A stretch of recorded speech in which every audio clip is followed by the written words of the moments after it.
Me llamo Bruna Ferreira y tengo 81 años. Nací en un pueblo de tierra colorada y cielos interminables, de esos donde el viento no respeta las ventanas y las vecinas no respetan los silencios. Mi madre fue partera. Mi abuela fue la última mujer en hablar con plantas antes de que la iglesia nos declarara sospechosas.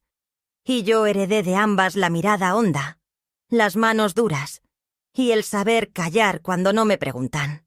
Mi padre era un hombre que silbaba para no hablar. Murió joven, en una zanja abierta por la sequía, y desde entonces me acostumbré a ver la vida como algo que puede quebrarse por la mitad sin previo aviso. Crié a mis 3 hijos con el cuero de los años, el barro en los talones y la certeza de que nadie iba a regalarme nada. Nunca fui santa, pero siempre fui fiel a mi palabra. Cociné con fuego de leña. Sangré en silencio y enterré a mi hijo mayor con mis propias manos, cuando la fiebre se lo llevó en una noche sin estrellas. Aprendí desde temprano que la mujer que se quiebra en público no vuelve a ser vista igual. Así que me endurecí. Pero jamás dejé de amar. A lo largo de mi vida me llamaron muchas cosas. Curandera, bruja, señora Bruna, vieja entrometida, madre. Y con el tiempo abuela. El título que más peso tiene, sin duda, es ese último. Porque cuando una es abuela, el mundo espera que se vuelva dócil, tibia, inofensiva. Como si una pudiera olvidarse de todo lo que fue antes de que el cuerpo comenzara a doler al agacharse.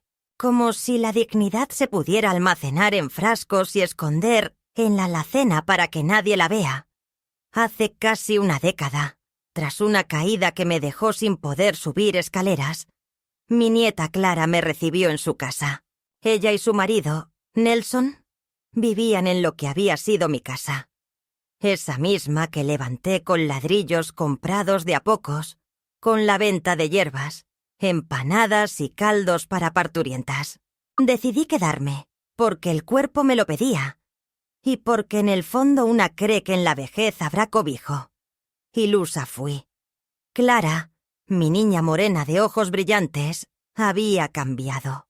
Ya no era la niña que me ayudaba a pelar mandioca en el patio mientras me preguntaba si los sapos también tenían alma. Era una mujer de pasos firmes, de silencios filosos, de rutinas llenas de pantallas. Madre de 2 niños, casada con un hombre que me observaba como quien examina una reliquia incómoda. Nelson, que al principio fingió cortesía con su tono de voz bajo, pronto dejó ver que yo era, a sus ojos, un mueble viejo. Uno que ocupa espacio y que nadie se atreve a tirar por respeto a la historia, pero que todos desean que deje de estorbar. Me asignaron un cuarto al fondo, donde antes guardaban herramientas y bolsas de cemento. Lo limpiaron, sí, pero el polvo de los años no se va con escoba. Me dieron una cama estrecha, una mesita sin cajones y una radio que solo funcionaba cuando el viento soplaba del norte. Aún así, agradecí. No porque fuera suficiente, sino porque entendí que si reclamaba algo más, me verían como una carga. Desde entonces, aprendí a caminar despacio, a no hacer ruido, a no tocar la tetera sin permiso, a no opinar sobre la crianza de los bisnietos, a no mencionar el nombre de mi hijo muerto. Aprendí a ser invisible. Los días pasaban como nubes gruesas, cargadas, sin llover. Yo cocinaba cuando me lo permitían. A veces solo me dejaban pelar papas mientras Clara preparaba recetas de internet que no sabían a nada. El sabor, para ella, era decorado. El caldo de gallina con ajo y comino, que antes curaba hasta el alma, fue tachado de muy fuerte. Mis manos sabían cuándo una masa estaba lista sin medir, pero eso también fue ignorado. Los nietos reían de mis palabras, de mi manera de hablar. Decían que oía mal, que me confundía, que repetía las cosas. No sabían que mi mente seguía hilando con precisión. Que en silencio yo recordaba cada rostro, cada ausencia, cada traición. Porque en la vejez lo único que queda es la memoria. Y esa, cuando es firme, puede volverse un arma. Algunas noches soñaba con mi madre, que me hablaba desde la cocina de barro. Me decía: «No te dejes pisar, Bruna.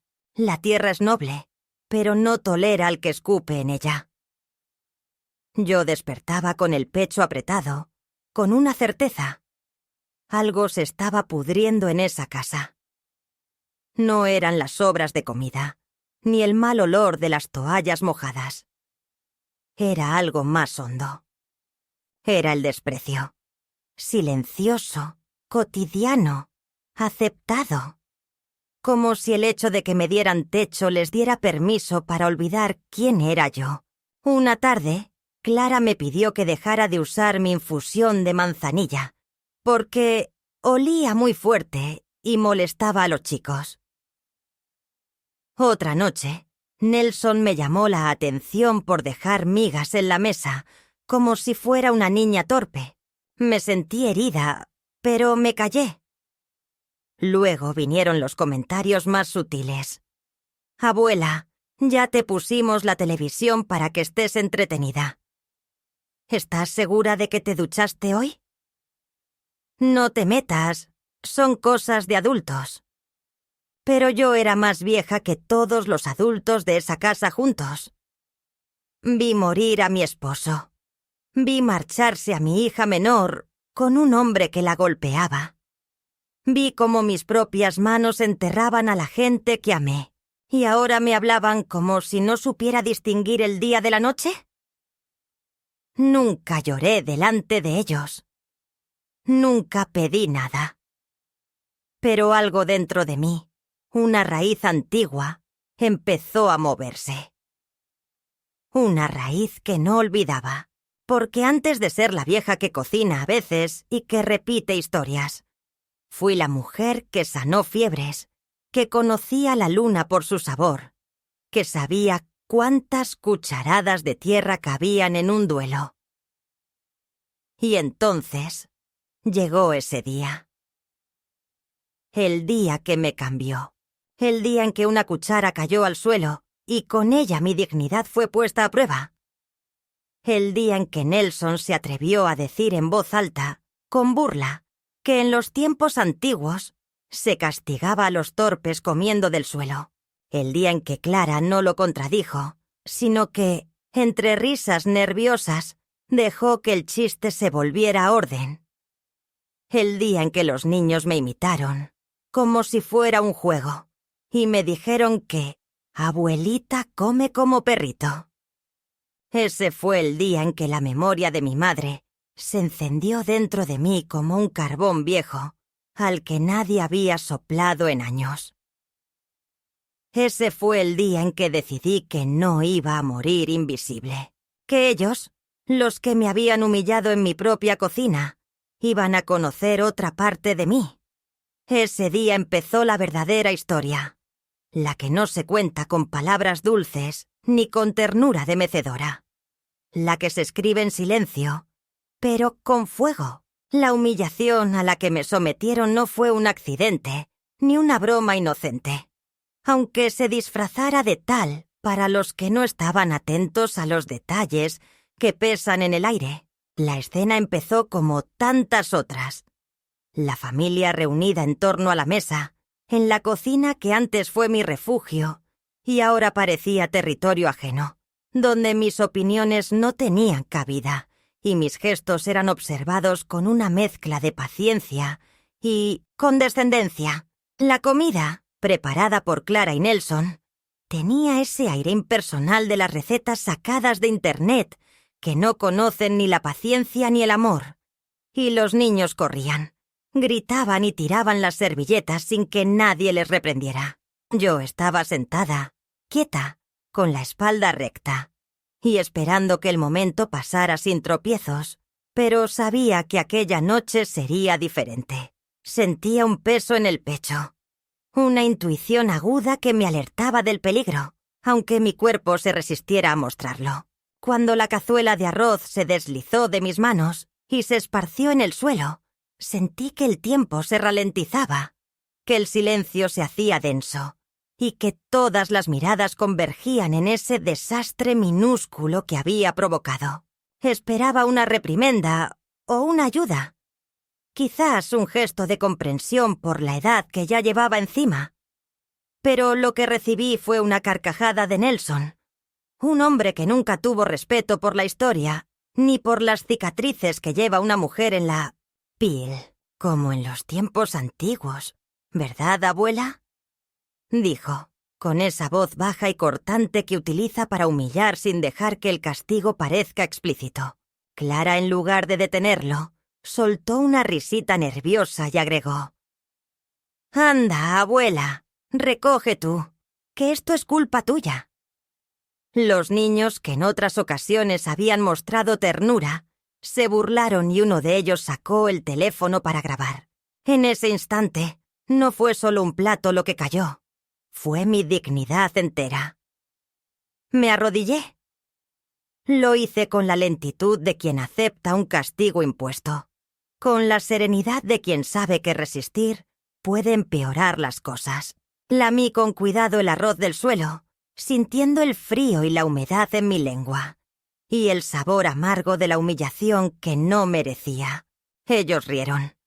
Y en ese momento supe que no solo estaban burlándose de una anciana, sino que estaban pisoteando la historia que llevaba conmigo, los años que había vivido, el amor que había entregado sin pedir nada a cambio. Pero mientras ellos se reían, mis ojos no lloraban. Se llenaban de fuego, de un fuego que ellos no podían ver, porque creían que me habían quebrado para siempre. Sin embargo, ese fue el instante en que me decidí a no desaparecer. Esa noche, cuando la casa se quedó en silencio y la oscuridad cubrió cada rincón, me senté en mi cuarto con las manos temblorosas, no por la edad, sino por la ira contenida. Tomé una hoja vieja y comencé a escribir. No eran palabras de odio, sino una declaración de que no me rendiría, que estaba allí y que iba a hacer que pagaran por cada desprecio, cada silencio, cada gesto que me hacía invisible. Escribí para Clara, para Nelson, para mis bisnietos que aún no entendían el valor de la historia ni el peso del respeto. Les advertí que la casa no era solo ladrillos y muebles, sino la memoria de generaciones, y que cuando esa memoria se pisotea, algo se quiebra dentro de todos. Guardé la carta bajo la almohada de Tadeo, esperando que, de alguna manera, llegara a sus manos cuando fueran capaces de entender. A partir de esa noche, las cosas comenzaron a cambiar, aunque ellos no lo notaran. Me levantaba temprano y entraba a la cocina cuando aún nadie se había despertado. Empecé a llenar bolsas con conservas, arroz, azúcar, frascos de especias, y hasta con algunos billetes que encontré olvidados en un cajón que Nelson usaba para guardar el dinero de emergencia. No tomaba nada más, solo lo suficiente para que la ausencia se notara. Cerré con llave la alacena y, para asegurarme de que nadie pudiera acceder sin permiso, tiré la llave al pozo del jardín, donde solo yo sabía que estaba. Cada día que pasaba, la cocina parecía más vacía, la casa más silenciosa y sus miradas más inquietas. Nelson comenzó a preguntar dónde estaba la comida, a culparme de que alguien había robado. Pero cuando le decía la verdad, solo recibía miradas de incredulidad y sarcasmo. Clara intentaba mantener la calma, pero sus ojos revelaban que había algo en mí que ya no podían controlar. Tadeo, por su parte, me miraba con una mezcla de respeto y temor. A veces lo veía en sus ojos la pregunta que no se atrevía a hacer. ¿Qué está haciendo la abuela? ¿Por qué ahora es diferente? Yo no respondía, solo los observaba, porque sabía que la respuesta no era simple y que tendría que llegar por sí sola. Un día, mientras me sentaba en la sala, vi a una vecina dejar una bolsa con pan en la puerta. Ella no me dijo nada, pero su gesto me dijo más que 1000 palabras. Ese pan era un símbolo, un reconocimiento silencioso a lo que estaba pasando. Una forma de decir que no estaba sola, que había quienes todavía veían mi valor. Esa noche, Clara intentó convencerme de que desistiera, que no valía la pena pelear por una alacena o un plato, que yo debía ser más flexible, más comprensiva. Pero yo sabía que esa flexibilidad era la antesala de la desaparición. No podía dejar que me borraran. La tensión en la casa creció como una tormenta silenciosa. Los silencios se hicieron pesados, las miradas más duras y las palabras menos frecuentes. Nelson se mostraba irritable y Clara parecía dividida entre el amor por su madre y la presión del hombre que la acompañaba. En ese ambiente yo permanecía firme, sentada en mi lugar, con la mirada limpia y la memoria fresca, recordando cada paso que me había traído hasta ahí y preparándome para el siguiente. En una de esas noches, Tadeo se acercó a mí y me susurró que había dejado de reír con sus padres, que no entendía por qué me habían humillado de esa manera y que quería que yo supiera que él me apoyaba.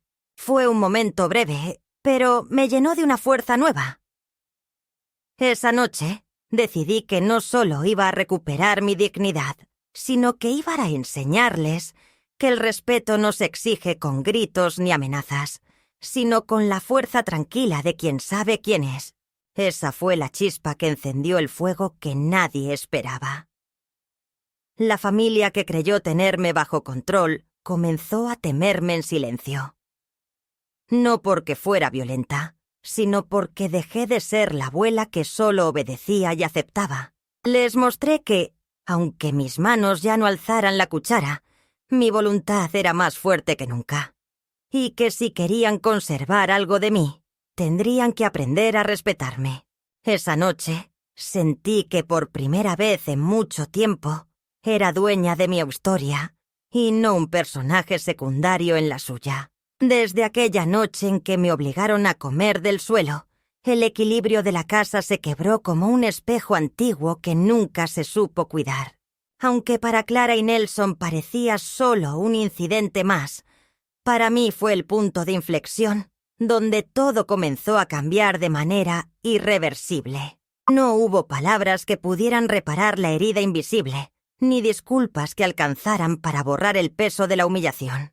En mi interior algo se despertó, y a pesar de mi cuerpo cansado y mi espalda encorvada por los años, sentí que la fuerza para enfrentar aquello crecía con cada día que pasaba. Durante las primeras horas después de la cena, permanecí sentada en silencio, observando las sombras que la luz mortecina proyectaba en las paredes y recordando cada sacrificio que había hecho por esa familia que ahora me trataba como si fuera una carga. Recordaba las noches sin dormir cuidando a mis hijos, los inviernos interminables en los que la única calefacción era el amor, la tierra que trabajé con las manos callosas para asegurar que nunca les faltara un plato de comida. Pero ahora no era ni la sombra de aquella mujer. Me sentía invisible, relegada a un rincón del mundo que no era mío. Y la humillación de aquella noche solo fuese el síntoma más evidente de una enfermedad más profunda. El desprecio disfrazado de indiferencia. A la mañana siguiente me levanté temprano, cuando la casa aún dormía, y me dirigí a la cocina con pasos lentos pero decididos. Allí, bajo la tenue luz del amanecer, abrí la alacena que siempre había sido mi santuario. Ese lugar donde guardaba las especias, las conservas, los frascos de hierbas y el cariño de tantos años. Pero ahora, ese refugio se había convertido en una jaula. Miré los estantes vacíos, los pocos restos de arroz y las latas que alguien había dejado para la abuela. Y sentí que no podía seguir siendo prisionera de un destino que me negaba hasta el derecho a alimentar mi cuerpo y mi alma. Con las manos firmes a pesar de la edad, comencé a llenar bolsas con todo lo que encontraba. Latas de atún, paquetes de harina, frascos de mermelada, azúcar, café, arroz. Cualquier cosa que pudiera hacer que aquella casa sintiera mi ausencia antes que mi partida. Sabía que al hacer eso no estaba robando, sino reclamando. No estaba perdiendo, sino ganando terreno. Guardé también el poco dinero que encontré en un cajón que Nelson usaba para esconder el efectivo de emergencia. Porque sabía que si ellos querían jugar a la humillación, yo también podía hacerlo a mi manera. Cada noche regresaba a mi cuarto con las bolsas llenas, como quien lleva tesoros en tiempos de guerra, y las escondía bajo la cama, donde nadie pensaría buscarlas. El silencio se volvió mi aliado y la sombra, mi compañera. Los días que siguieron, la casa pareció empezar a sufrir de pequeñas ausencias. Un desorden extraño que ni Clara ni Nelson podían explicar. La comida desaparecía, las despensas se vaciaban sin razón aparente, y los rostros que antes me ignoraban comenzaron a mostrar signos de preocupación disfrazada de irritación. Nelson, cada vez más nervioso, comenzó a preguntarme directamente dónde estaba la comida, acusándome con palabras ásperas y miradas duras. ¿Dónde se ha metido todo, abuela? ¿Estás escondiendo cosas? Me espetaba con un tono que ya no ocultaba la hostilidad. Yo respondía con calma, sin levantar la voz, sin permitir que su enojo me quebrara. No estoy escondiendo nada, solo que la casa se está quedando sin lo que no se cuida. Le dije una vez, y su rostro se tornó rojo de ira, pero no tuvo más que callar ante la tranquilidad de mi respuesta. Clara, por su parte, intentaba mediar. Sus palabras eran suaves, pero su mirada estaba llena de dudas y miedo, como si supiera que el castillo que habían construido con tanto esfuerzo estaba a punto de desmoronarse. Los bisnietos, por su parte, comenzaban a mirarme con una mezcla de respeto y temor. Tadeo, el mayor, a veces se acercaba a mí en silencio. Me observaba mientras tejía o preparaba infusiones de hierbas y parecía querer entender sin atreverse a preguntar. Una tarde me sorprendió diciendo: «Abuela, ¿por qué la comida desaparece? ¿Por qué mamá y papá están tristes?» No supe qué responderle, porque la verdad era que ni yo misma sabía cómo terminaría todo aquello. Pero en sus ojos vi la pregunta que necesitaba ser respondida y la esperanza de que alguien escuchara. En esos días, la atmósfera en la casa se volvió tensa, pesada. Los silencios eran más largos, las miradas más esquivas y los gestos más calculados. Nelson empezó a mostrarse irritable, su paciencia se agotaba con facilidad, y Clara parecía atrapada entre la lealtad a su madre y las exigencias de su esposo. En una ocasión, escuché cómo discutían en voz baja, palabras que llevaban el peso de la culpa y el miedo, pero que nunca llegaban a mí, porque yo me había convertido en una presencia que intentaban ignorar o borrar. Sin embargo, yo estaba allí, firme, con la fuerza tranquila de quien sabe que la historia no termina hasta que decide cerrarla. Una noche, cuando la casa ya dormía, recibí la visita de una vieja amiga del pueblo, Teodora, quien llegó sin avisar y se sentó a mi lado. Hablamos en voz baja, recordando tiempos mejores, recetas antiguas y secretos que solo las mujeres que han vivido saben compartir. Teodora me entregó un libro viejo, lleno de anotaciones y recetas, un legado de mujeres que, como nosotras, habían tenido que luchar contra el olvido y la indiferencia. Mientras susurraba las palabras que el libro contenía, sentí que ese era el inicio de algo nuevo, un despertar que no podía ser detenido. En esos días, Clara intentó una y otra vez que me rindiera, que aceptara la realidad y dejara de pelear por cosas que para ellos eran insignificantes. Me dijo que debía ser más flexible, que el respeto se ganaba siendo dócil y que la vejez era tiempo de entregarse. Pero yo sabía que esa flexibilidad no era otra cosa que el silencioso consentimiento para desaparecer. Sabía que si cedía, no habría vuelta atrás. Así que a pesar del cansancio y el dolor en mis huesos, me mantuve firme, porque aprendí que la dignidad no se negocia. La resistencia se volvió mi acto diario, mi mantra silencioso. No levantaba la voz, no hacía escándalos, pero tampoco me apartaba. Cocinaba lo que podía, compartía lo que quedaba y hablaba poco, porque las palabras a veces son armas que no queremos usar. Pero en mi mirada había fuego, un fuego que lentamente comenzó a inquietar a quienes me rodeaban. Se dieron cuenta de que, aunque la casa estaba vaciándose, yo no me iba a marchar, y que la vieja mujer que habían intentado apagar ahora brillaba con una luz que no podían controlar. El cambio en la dinámica familiar fue palpable. Nelson perdió la paciencia y el control. Clara empezó a cuestionarse sus propias decisiones, y los niños, que antes me miraban con desdén o indiferencia, comenzaron a buscar mi presencia, a preguntar por mis historias y a guardar silencio cuando me sentaba a contar. Sin embargo, la tensión no disminuyó. Más bien creció como un fuego soterrado que amenaza con arrasar lo que encuentra a su paso. Las pequeñas ausencias en la cocina se convirtieron en símbolos de una batalla no declarada, una lucha entre el olvido y la memoria, entre la indiferencia y el amor. Un día, cuando el aire en la casa era denso y los corazones pesados, me senté en la cocina y miré a Clara a los ojos. No dije nada, pero ella entendió.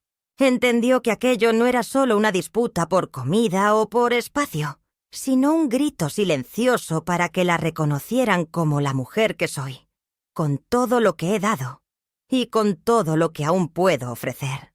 Esa mirada fue el punto donde la primera escalada alcanzó su pico, donde la tensión se volvió insoportable y donde la historia comenzó a tomar un rumbo inesperado.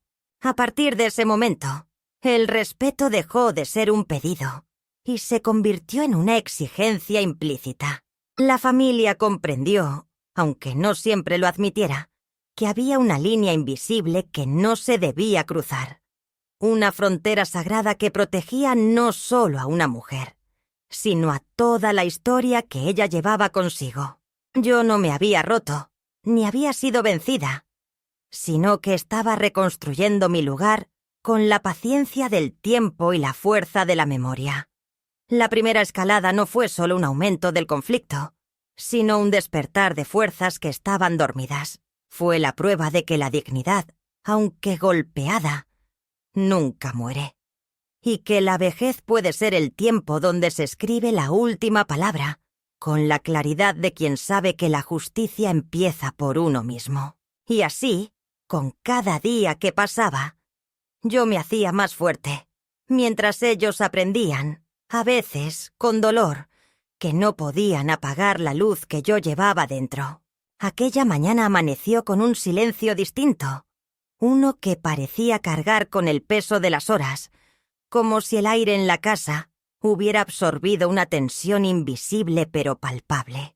Me desperté con una mezcla de cansancio y determinación, como si cada músculo de mi cuerpo supiera que el camino que había comenzado ya no tenía vuelta atrás.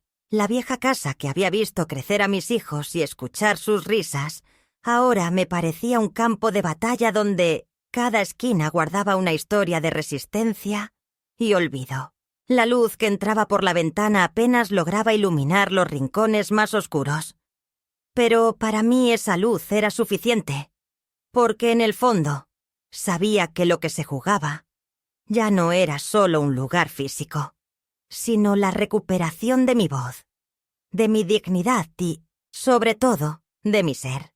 Aún con la mente clara, me levanté y abrí la puerta de la cocina, lugar que había sido testigo de tantas jornadas interminables y que ahora se había convertido en el epicentro de un conflicto silencioso. Frente a mí, la alacena cerrada con llave era un símbolo de todo lo que me habían arrebatado, y el hecho de que aquella llave estuviera hundida en el pozo del jardín me recordaba que para recuperar lo perdido no bastaba con reclamar, sino que debía ser capaz de transformar la situación.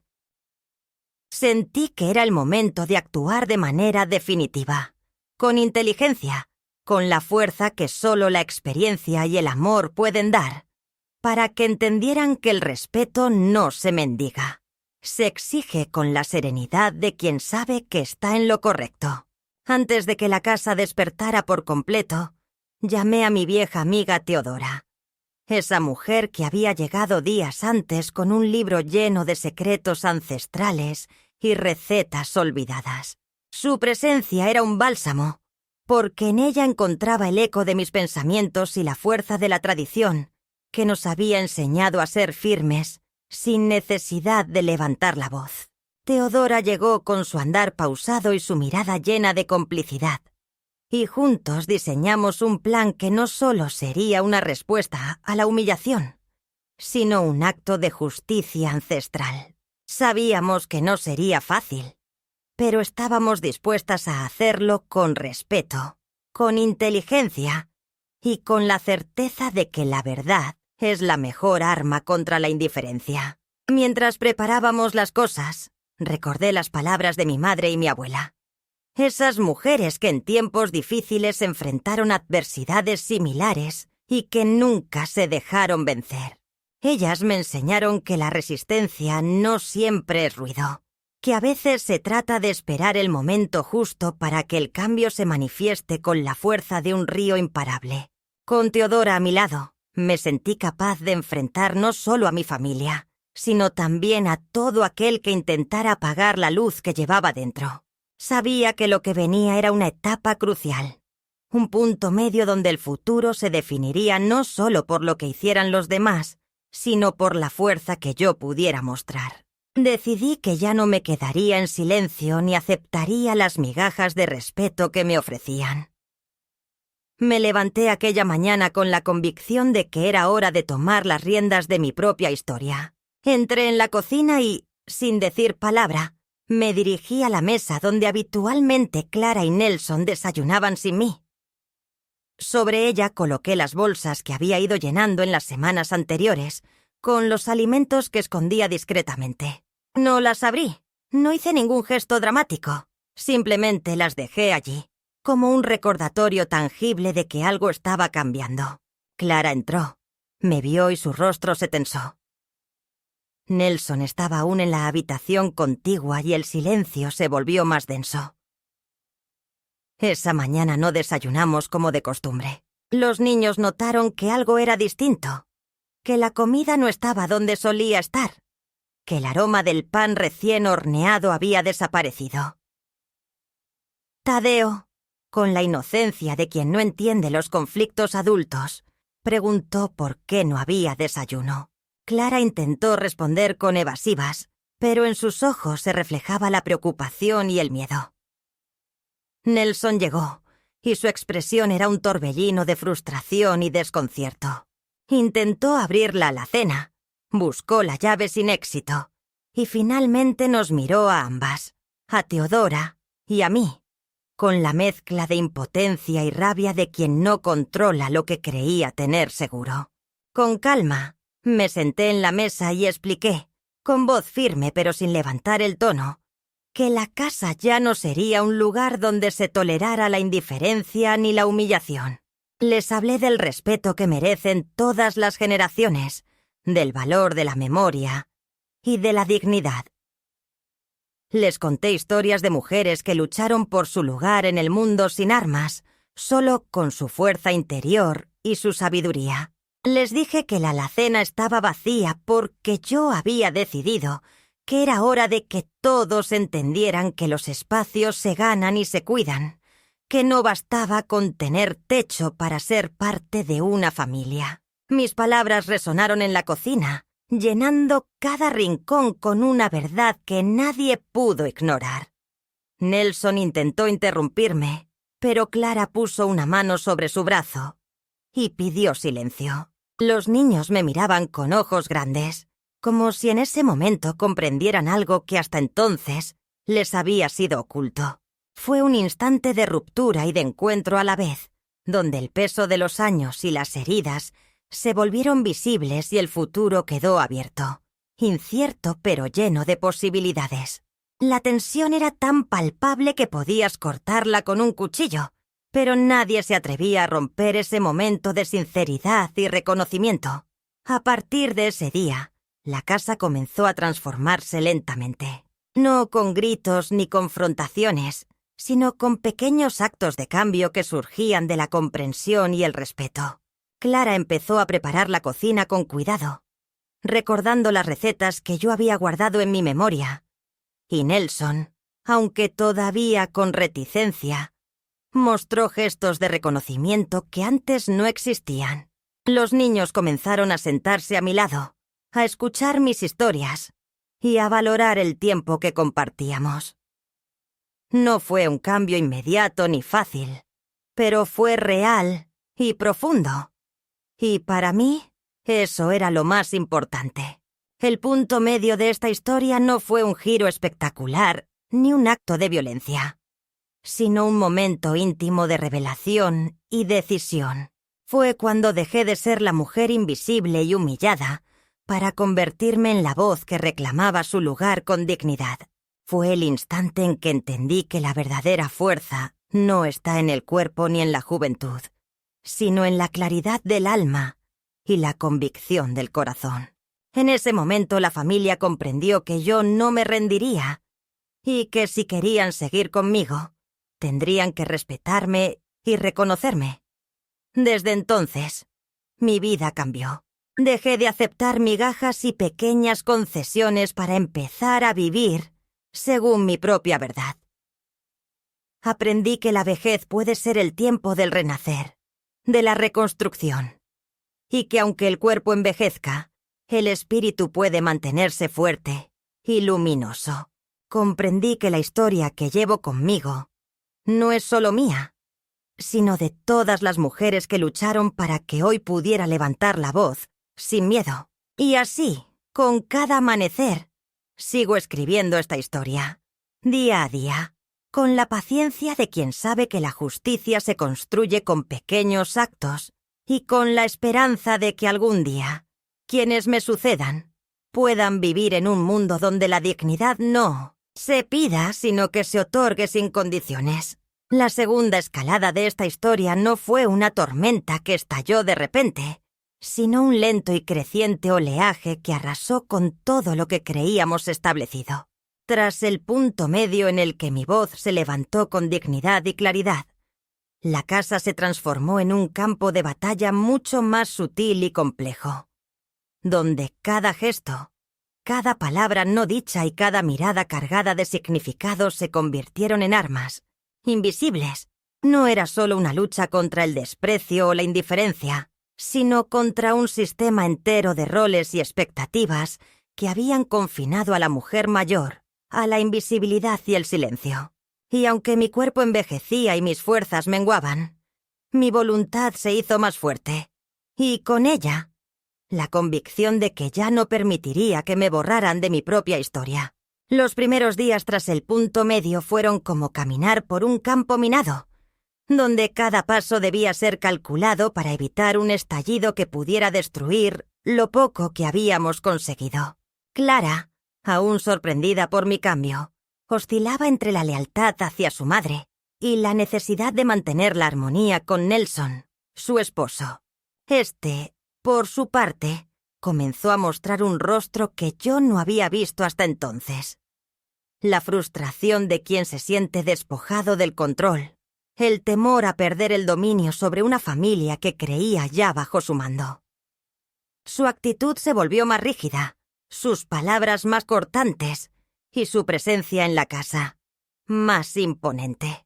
Las pequeñas ausencias de comida y el vacío en la alacena que yo había iniciado se convirtieron en el pretexto para una serie de confrontaciones veladas que desgastaron el ambiente.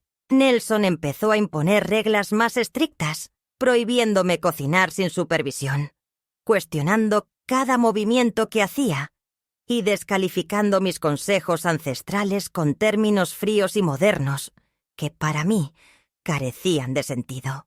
Me ordenaba no tocar ciertos utensilios, y cuando los niños me pedían ayuda para hacer pan o preparar alguna infusión, los apartaba con excusas de eficiencia y modernidad. Fue entonces cuando comprendí que la batalla que había comenzado no era solo por un espacio físico, sino por la autoridad y el respeto que durante décadas me había ganado con el trabajo y el amor. Clara, atrapada en medio de este fuego cruzado, intentaba ser puente y protectora. Pero a medida que avanzaban las semanas, sus esfuerzos se hicieron insuficientes. Comenzó a cuestionar mi presencia en la casa, a hablar en susurros con Nelson sobre la conveniencia de que me fuera a un lugar más adecuado para alguien de mi edad. Estas palabras eran dagas que se clavaban lentamente en mi pecho, pero no me rendí. Con la calma y la paciencia que la vida me había enseñado, seguí defendiendo mi lugar. No con gritos ni llantos, sino con la fortaleza silenciosa de quien sabe que la justicia empieza por uno mismo. Una de las noches más duras fue cuando Nelson, cansado de mi resistencia, decidió cambiar las cerraduras de la casa sin avisarme. Fue un acto frío y calculador, un intento de quitarme el control y aislarme definitivamente.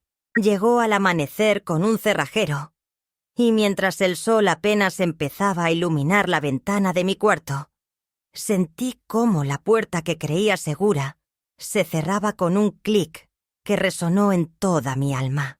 Fue un golpe bajo, un mensaje claro de que yo ya no tenía derecho a decidir en mi propia casa. Pero lejos de quebrarme, aquel acto encendió en mí una llama aún más poderosa.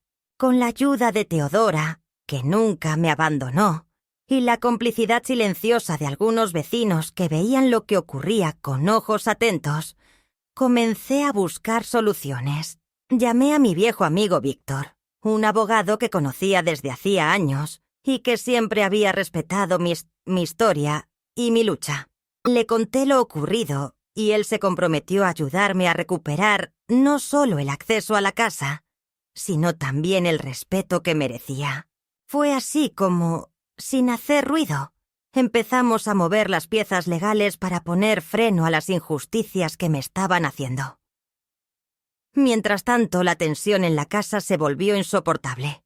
Clara y Nelson discutían cada vez con más frecuencia, y los niños, que antes me veían con cierta distancia, comenzaron a notar el cambio. Tadeo, que había sido mi aliado silencioso desde el principio, se convirtió en mi voz en las sombras. En la escuela, comenzó a hablar con sus maestros sobre la importancia de respetar a los mayores, y en casa se enfrentaba a sus padres con una valentía inesperada para su edad. Fue un consuelo saber que la lucha no solo era mía, sino que se extendía a través de las generaciones, y que quizás el cambio que buscaba iba más allá de mi propia dignidad. Hubo momentos de soledad profunda, días en que el cansancio físico me hacía dudar y noches en las que el silencio se volvía abrumador. Pero también hubo destellos de esperanza y fuerza. Una tarde, mientras tejía en mi habitación, recibí la visita inesperada de Elena, la vecina que siempre me había mirado con cariño y respeto. Trajo conmigo un pan recién horneado y un frasco de miel que había recogido de sus colmenas. Sin decir mucho, se sentó a mi lado y simplemente estuvo. Ese gesto de solidaridad tan simple pero tan poderoso, fue un recordatorio de que no estaba sola y que la comunidad que creía perdida aún podía ser mi refugio. Las semanas siguieron pasando y la batalla tomó un giro inesperado cuando Clara comenzó a dudar de sus propios pasos. Las discusiones con Nelson aumentaron y la presión que él ejercía se volvió más evidente. En una de esas noches, Clara vino a mi cuarto con lágrimas en los ojos y una confesión que me heló la sangre. Estaba cansada de la violencia silenciosa, de las órdenes, de la falta de respeto hacia mí, pero también sentía miedo de romper con todo y perder lo poco que tenía. Fue un momento de vulnerabilidad que me unió a ella en una complicidad nueva, donde entendimos que el enemigo no era solo Nelson, sino un sistema que relegaba a las mujeres mayores a la sombra y que nos obligaba a pelear solas. Con ese entendimiento, planificamos una forma de resistencia conjunta. No era una alianza perfecta ni exenta de tensiones, pero era un primer paso hacia la reconstrucción de una familia fracturada. Empezamos a buscar momentos para conversar, para recordar las raíces y los valores que alguna vez nos unieron. Fue así como, poco a poco, Clara empezó a tomar decisiones más firmes, a enfrentarse a Nelson y a exigir respeto para mí y para los niños. Su transformación fue dolorosa, pero necesaria, y me hizo sentir que mi lucha no había sido en vano. La segunda escalada no solo profundizó el conflicto, sino que también abrió las puertas a una posible reconciliación, aunque aún distante.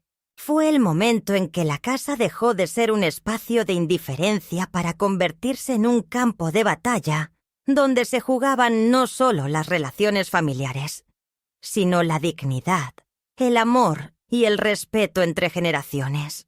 Fue la prueba de que, aunque el tiempo pase y el cuerpo envejezca, el espíritu puede ser invencible cuando se alimenta con la verdad y la justicia.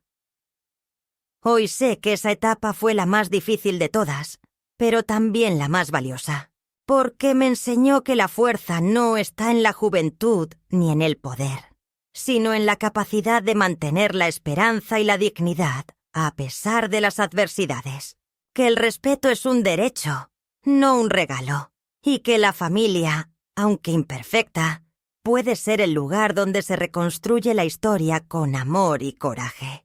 Y así sigo, con la certeza de que cada batalla, por pequeña que parezca, es una oportunidad para escribir un capítulo nuevo, más justo y más humano, en el libro de nuestra vida. El día del clímax llegó con una tensión que se podía cortar en el aire, esa sensación amarga y eléctrica que anuncia que algo está por romperse, que ya nada será igual, y que las verdades ocultas finalmente se han puesto en marcha para salir a la luz. La casa, que había sido testigo de silencios cómplices, miradas esquivas y pequeñas batallas diarias, ahora se preparaba para el enfrentamiento más profundo, para ese momento en que las máscaras caen y solo queda la verdad desnuda, brutal, a veces dolorosa pero siempre liberadora. Yo, Bruna, me sentía preparada, no porque fuera más fuerte que antes, sino porque sabía que había llegado la hora de poner límites claros y de reclamar lo que por derecho me pertenecía: el respeto, la dignidad y el lugar que siempre había ocupado en la historia de mi familia. Desde temprano había organizado cada detalle. No era un acto impulsivo ni una reacción al momento, sino el fruto de semanas de reflexión, planificación y, sobre todo, de una convicción que había ido creciendo con cada injusticia sufrida. Había llamado a Víctor, mi abogado y amigo de confianza, quien había revisado todos los documentos legales que poseía, desde las escrituras de la casa hasta los contratos y acuerdos que sostenían la convivencia familiar. Habíamos preparado un recurso para poner fin a las situaciones que me oprimían y para restablecer mi autoridad en un hogar que no podía permitirse olvidarme ni ignorarme más. Era un acto de justicia, una reivindicación tardía, pero necesaria.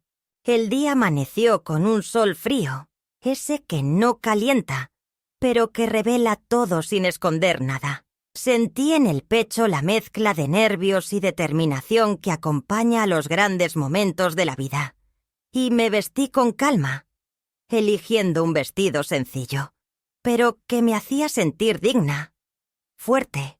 En el espejo vi reflejada a la mujer que había luchado toda su vida, que había pasado por guerras internas y externas, y que ahora estaba lista para reclamar su lugar sin miedo ni arrepentimientos. Sabía que no sería fácil, que enfrentaría la resistencia y quizás el rechazo, pero también sabía que no podía seguir siendo la sombra de nadie. Cuando Clara y Nelson bajaron para el desayuno, encontraron la mesa puesta de manera diferente. No había prisas, no había murmullos nerviosos. Estaba allí, sentada, con los documentos sobre la mesa, esperando que llegaran para escuchar lo que tenía que decir. Clara me miró con sorpresa, quizás con miedo, y Nelson mostró una mezcla de incredulidad y desdén, como si aún no pudiera creer que la mujer que habían tratado de silenciar estuviera allí, firme y decidida. Pero yo no estaba allí para convencerlos ni para pedir permiso. Estaba allí para hablar, para contarles la verdad que hasta entonces habían querido ignorar. Con voz clara y serena, les expliqué lo que Víctor y yo habíamos preparado, cómo la casa, que había sido construida con mi esfuerzo y el sacrificio de tantos años, era también mi derecho, y que la convivencia debía basarse en el respeto mutuo y en el reconocimiento de cada uno. Les hablé de la alacena vacía, de la humillación sufrida, de las pequeñas ausencias que eran señales de un mal más profundo. Les hablé sin reproches, pero con la firmeza que solo da la experiencia, y les dije que, a partir de ese momento, no permitiría que me trataran como una intrusa ni como una carga. Nelson intentó interrumpirme con palabras ásperas y miradas desafiantes. Pero Clara, sorprendida quizás por mi valentía, me defendió y pidió que me escucharan. Fue un momento tenso, cargado de emociones contenidas y de palabras que necesitaban ser dichas. Los niños, que observaban desde la puerta, guardaron silencio, entendiendo que aquello era importante, aunque no comprendieran del todo. En ese instante, sentí que la casa se detenía, que el tiempo se suspendía y que todos estábamos frente a un punto de inflexión que marcaría el antes y el después. Después de mi discurso, Víctor presentó los documentos legales que establecían mis derechos y mi autoridad sobre la casa y la propiedad. Explicó con claridad que los actos de exclusión y humillación no solo eran injustos, sino también ilegales, y que se tomarían medidas para proteger mi integridad y asegurar que nadie pudiera tratarme con menosprecio. Fue un momento en que la verdad se hizo palpable, una verdad que nadie podía ignorar ni negar. Clara, visiblemente emocionada, me tomó la mano y me agradeció por no haber dejado que la historia de nuestra familia se rompiera para siempre. Nelson, aunque derrotado en el plano legal, no se rindió fácilmente. Su orgullo herido lo llevó a tratar de minimizar la situación, a buscar aliados y a cuestionar cada paso que dimos. Pero la fuerza que emanaba de mí y el respaldo de la ley hicieron que sus esfuerzos fueran en vano. Fue entonces cuando comprendí que la verdadera batalla no estaba en los documentos ni en las palabras, sino en el reconocimiento que debía surgir desde dentro, en el cambio de actitud que solo el tiempo y la reflexión podían lograr. La tensión familiar alcanzó su punto máximo cuando Clara decidió hablar con sus hijos sobre lo ocurrido, explicándoles la importancia del respeto hacia los mayores y el valor de la historia que llevamos dentro. Fue un momento de enseñanza y reconciliación, en que los niños comprendieron que la abuela no era solo una figura del pasado, sino una fuente de sabiduría y amor que merecía ser escuchada y respetada. Esa conversación trajo una nueva luz a la casa, una esperanza renovada de que, a pesar de las heridas, la familia podía reconstruirse sobre bases más sólidas y humanas. A lo largo de los días siguientes, la casa comenzó a cambiar. Las miradas que antes eran esquivas se volvieron más cálidas. Los silencios se llenaron de palabras sinceras y los gestos de cariño comenzaron a parecer donde antes solo había indiferencia. Clara tomó un papel más activo en el cuidado y acompañamiento de su madre.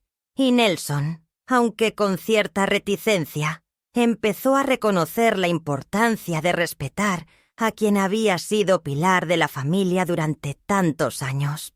Los niños, por su parte, comenzaron a buscar mi compañía con más frecuencia y juntos compartimos momentos de alegría y aprendizaje que nos unieron aún más.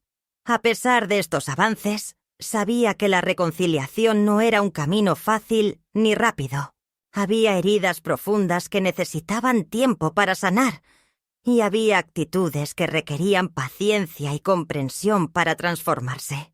Sin embargo, sentí que habíamos dado un paso decisivo, que la lucha había valido la pena y que, aunque el camino aún era largo, la familia estaba dispuesta a caminarlo conmigo. Fue un momento de triunfo, no solo personal, sino colectivo.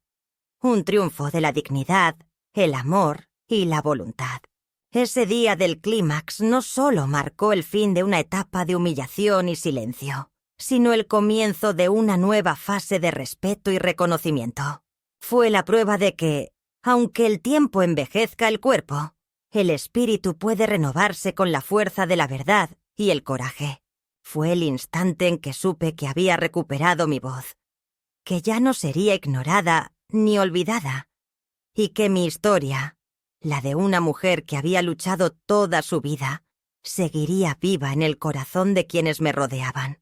Y así, con la tranquilidad que da haber enfrentado la tormenta y haber salido intacta, sigo caminando cada día, construyendo la paz que tanto anhelé, sabiendo que el respeto no es un regalo, sino un derecho, y que la verdadera fuerza está en la capacidad de mantenerse firme sin perder la ternura y la esperanza. La vida, en su misteriosa manera de entrelazar momentos de lucha y de paz, me llevó finalmente a un punto donde el silencio se volvió no ausencia, sino un espacio para la reflexión profunda. Después de la tormenta de la segunda escalada y del enfrentamiento que marcó el clímax de esta historia, la casa comenzó a respirar de un modo distinto, y con ella, también mi alma. No fue una paz inmediata ni perfecta, sino una tregua construida con esfuerzo, con lágrimas, y con la humildad de quienes entienden que el perdón y la aceptación son procesos lentos y complejos, pero necesarios para sanar. En ese espacio de calma, descubrí que la verdadera fortaleza no está en la resistencia perpetua, sino en la capacidad de dejar ir lo que ya no puede cambiarse y abrazar lo que aún queda por vivir. Después de meses de confrontaciones, conversaciones tensas y reconciliaciones parciales, tomé la decisión de mudarme. No fue una huida ni un abandono, sino un acto de amor propio y de respeto hacia quienes también necesitaban encontrar su camino. La residencia comunitaria para mujeres mayores que me habían ofrecido se convirtió en mi nuevo hogar, un lugar donde la historia de cada una es respetada y valorada, y donde la vejez no es sinónimo de invisibilidad, sino de protagonismo. Al principio el cambio fue difícil. Dejar la casa donde había vivido más de 60 años, donde había criado a mis hijos y compartido con mi esposo los momentos más importantes de nuestra vida, fue como desprenderse de una parte de mí misma. Pero pronto descubrí que ese nuevo lugar tenía un latido propio, un alma hecha de historias y de vidas que, como la mía, Buscaban dignidad y compañía. En la residencia encontré mujeres que, a pesar de las adversidades, mantenían viva la llama de la esperanza y la resistencia. Compartimos tardes de conversación, talleres de manualidades y paseos por los jardines que rodeaban el edificio. Allí, las risas eran sinceras y las historias que contábamos se escuchaban con atención y respeto. Fue un refugio donde pude reencontrarme conmigo misma, donde la memoria no era un peso, sino un tesoro que compartíamos con orgullo. Comencé a escribir cartas, a organizar encuentros y a fomentar un espacio de apoyo entre las mujeres mayores, porque entendí que nuestra voz, aunque a veces callada, es poderosa y merece ser escuchada. En esas cartas hablaba de la importancia de la dignidad, del valor de la experiencia y de la necesidad de que las familias aprendan a respetar y cuidar a sus mayores, no solo con palabras, sino con actos concretos. Recibí respuestas que me conmovieron profundamente, mensajes de mujeres que habían vivido situaciones similares y que encontraban en mis palabras un faro para su propio camino. Esa red de solidaridad me fortaleció y me recordó que no estaba sola, que nuestra generación tiene una fuerza silenciosa capaz de transformar realidades y de abrir caminos para las que vienen después. Sin embargo, no todo fue sencillo, ni sin dolor. La distancia con Clara y los niños se hizo palpable, y hubo momentos en que la nostalgia y la tristeza me envolvieron con fuerza. La memoria de los días pasados, de las pequeñas alegrías y de los momentos compartidos, se mezclaba con el recuerdo de las heridas abiertas y las palabras no dichas. Pero aprendí a convivir con esa dualidad, a aceptar que la vida es un tejido de luces y sombras, y que en esa aceptación está la clave para la paz interior. Sabía que había dejado atrás una etapa, pero también que había ganado una nueva forma de libertad y de amor propio. Desde la residencia, mantuve el contacto con Clara y los niños. Las visitas eran menos frecuentes, pero cada encuentro tenía un valor especial, una oportunidad para reconstruir puentes y fortalecer vínculos. Clara me mostró un lado más tierno y agradecido, y los niños comenzaron a comprender que la abuela no es solo una figura del pasado, sino un pilar de su presente y futuro. Me sentía orgullosa de ellos, de su capacidad para aprender y crecer, y sabía que, a pesar de las dificultades, la semilla del respeto y el amor había sido plantada. Un día, mientras miraba el atardecer desde la ventana de mi habitación en la residencia, pensé en todo lo recorrido, en las luchas, las pérdidas y las victorias silenciosas. Sentí una profunda gratitud por la vida, por las enseñanzas recibidas y por la fuerza que había descubierto en mí misma. Sabía que mi historia no terminaba allí, que aún quedaban páginas por escribir, y que cada día era una nueva oportunidad para seguir construyendo, para seguir amando y para seguir siendo dueña de mi destino. El respeto que hoy siento, la paz que te he encontrado, no es fruto de la indiferencia ni del olvido, sino de la valentía de enfrentar la adversidad con dignidad y de la sabiduría de saber cuándo luchar y cuándo soltar. Mi legado, esa luz que deseo dejar, es la certeza de que cada mujer merece ser vista, escuchada y valorada, sin importar la edad ni las circunstancias. Porque en la vejez, como en cualquier etapa de la vida, reside una belleza profunda que solo se revela cuando se cultiva el respeto y la empatía. Así termina este capítulo de mi vida, no con un final feliz de cuento, sino con la verdad que he aprendido a vivir, que la paz y la dignidad se construyen paso a paso, con esfuerzo, con amor y con la firme convicción de que nunca es tarde para reclamar lo que por derecho nos pertenece, que ser vieja no es ser invisible, sino ser una mujer que lleva consigo la historia de muchas, la fuerza de las generaciones y la esperanza de un mundo más justo y humano.